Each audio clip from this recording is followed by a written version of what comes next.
welcome to Disney Day 5. So, we have done Snow White, Pinocchio, Dumbo and Bambi. We have rated them, we have discussed. And today, we are discussing the second Disney princess film, Cinderella. Okay, Cinderella. Cinderella gets her. Let's start with the character of Cinderella, and then we'll talk about the film. Okay. The character of Cinderella gets a lot of bad rap. I mean, the problem with like the three classic princesses, Snow White, Sleeping Beauty, and Cinderella, is they're so easy for like feminist fans to come in and rip them apart. Like, kind of, they wait on Prince Charming and like they kind of wait for the story to happen to them. Like, all of your problems with Snow White, how she kind of was just boring. That's the sort of thing that Cinderella also gets lumped with. Yeah, I don't think she's boring. I like Cinderella more than Snow White, although at this point it's not hard for me to like a Disney film more than Snow White. But she's... My one issue with her is that she's nice, and I don't particularly like nice characters, sorry. They're not as interesting to me, but she never asked for the prince. Let's just remind ourselves of that. She never asked for the prince. She asked for a night off and a dress and to go to a party, and at that party she found the prince. Yeah, so to talk about like the nice, I think that's the moral of Cinderella, is like Cinderella is in a horrible situation. She's basically a slave. And all she does is work.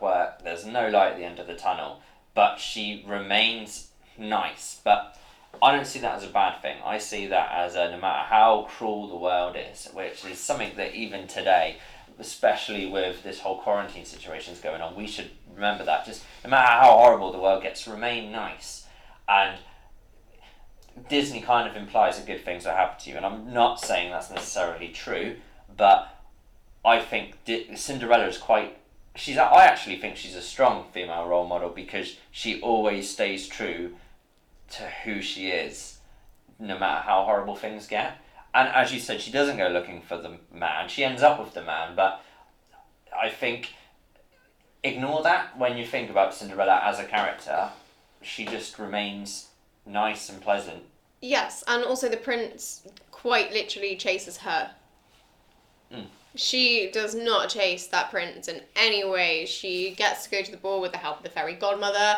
And that scene, I love that scene. I love the whole bibbidi-bobbidi-boo and the transforming of the pumpkin into the carriage and the dress and the mice that become the footmen. And I adore that scene. It's beautiful. You always remember it. Like, just every kid would get the Cinderella dress if you could, and I'd have the dressing up box. And there was so many, like, Disney merch about that, where the Cinderella dress was the 2-in-1 dress. So you had the Cinderella maid dress that you could basically pull down another layer of it, and it became the Cinderella ball gown dress. And just so many kids, including me, would just recreate that scene. It's beautiful. After all of that, she gets to go to the ball, is just told to be home by midnight, which she does, and she's there having a nice dance with the prince and chatting to him, and she still obeys the rules. She doesn't go, I'm just going to stay here for 1 minute longer, even though I'm literally going to turn back into crap right now and my coach is going to become a pumpkin. She is like, no, sorry, I've got to go.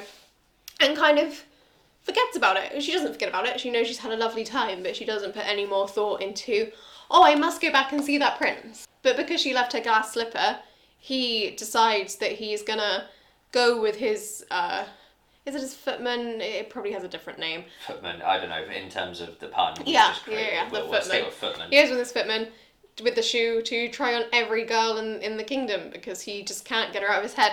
Although you would think that if he loved her that much and couldn't get her out of his head, he'd probably remember what she looked like. Also, why did the glass slipper remain after midnight? There's questions. I have questions. You don't need a question there.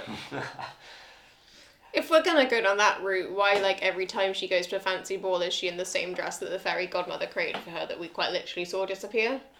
We don't need to question the Disney film, okay? I like the villains, the stepmother and the stepsisters. They're out of all of the classics, they're like not as well remembered as Maleficent or Cruella or the Evil Queen, but she deserves props. I enjoy Lady Tremaine. What really gets me about her is like all of the villains are motivated by something. Like so the evil queen was motivated by almost fear that she was not the most beautiful woman in the planet, and like Maleficent is just a ruler, and she just rules with an iron fist. Well, she was disrespected. Yeah. Lady Tremaine's evil just because she can be, and it's quite a lazy evilness. She just hates Cinderella, doesn't she? Because she basically has these two... I think it's really bad that they're still referred to as the ugly stepsisters, but she basically has these two less attractive daughters, and that are her biological daughters, and when she marries Cinderella's dad, he passes away, she inherits all of this money and Cinderella, and technically all the money is Cinderella's. So she is motivated by the fact that she doesn't want Cinderella to get anything that she should have, so she keeps her away. And obviously, when the letters come out that the prince wants to marry, her first thought is, well, I have two daughters, he can marry one of them. Why would I want to send this prettier, nicer girl to the ball that he could choose? Like, she just hates Cinderella, basically. She just hates her because she has everything. Cinderella could have everything and eventually does have everything that Lady Tremaine wants for her own family. Also, great cat sidekick. Oh, Lucifer. Yeah. Disney continuing with the cat sidekick trend. Yeah, Lucifer the evil cat. While we're on the subject of animals, I don't think we can't mention the mice like Jack and Gus and Paula and Susie. Actually, we'll go back to this because throughout, there's something I haven't mentioned with some of the other films like Snow White and Dumbo, is like just how much of the running time, especially Dumbo, how much of the run time is taken up with just animals like mice just acting like fools, and Cinderella's exactly the same. And it's just like so much of the running time is just animals messing around. Yeah, what the mice are doing. Yeah, like the cat chasing the mice, and that has nothing whatsoever to do with the plot. I don't know if that's good or bad. I think if younger kids are watching it, they'll enjoy those scenes. Like probably with Dumbo, it takes away from the horror of the pink elephant scene, so it's probably a blessing. It's just something I'm pointing out.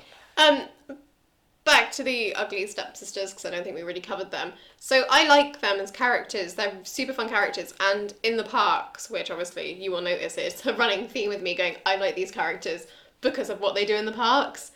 I would probably prefer to play Anastasia or Drizella or Lady Tremaine over Cinderella, just because her level of guest interaction is brilliant. Like when they have the dedicated villain nights, like Lady Tremaine has so much banter with the rest of them, like Gaston from Beauty and the Beast, like she's basically like shoving her daughters at Gaston and he's like, no, I don't like them, and it's fun, and they're just like really flirty with like male guests because essentially their whole backstory is she's like trying to marry off the daughters. So she'll approach male guests and be like, are you single? Do you want to marry one of my daughters? And the daughters are there like, are you rich? Are you a prince? And that's kind of like, they're just so fun. I love the Ugly Stepsisters and Lady Tremaine. And if we ever get to the sequels and Cinderella 2, my love of Anastasia knows no bounds. We ready to rate? Yeah, fun fact first, or... Oh, yes, fun fact about Cinderella. I actually have loads about Cinderella. I will include a fun fact for me, and then I'll include a general fun fact. So, fun fact, me and Cinderella have the same shoe size of 4.5, because I have teeny, dainty little feet. So, Prince Charming, if you're here, should have come to my house first. I would have fit those slippers.